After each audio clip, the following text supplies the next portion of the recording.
ലാ ഹൗല വലാ ഖുവത ഇല്ലാ ബില്ലാഹിൽ അലിയിൽ അലീം. എല്ലാവർക്കും സുപരിചിതമായ ഒരു ദിക്റാണല്ലോ ഇത്. ഈ ദിക്റ് എല്ലാ ദിവസവും കുറഞ്ഞ സമയം കൊണ്ട് നമുക്ക് 100 പ്രാവശ്യം ചൊല്ലിത്തീർക്കാൻ കഴിയും.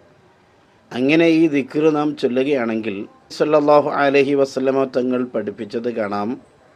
ഒരു മനുഷ്യൻ ഒരു ദിവസം 100 പ്രാവശ്യം ഏറ്റവും കുറഞ്ഞത് ലാ ഹൗല വലാ ഖുവത ഇല്ലാ ബില്ലാഹിൽ അലിയിൽ അലീം എന്ന് ചൊല്ലുകയാണെങ്കിൽ അവൻ്റെ ജീവിതത്തിൽ ഒരു കാലത്തും അവന് ദാരിദ്ര്യം ഉണ്ടാവുകയില്ല എന്ന്.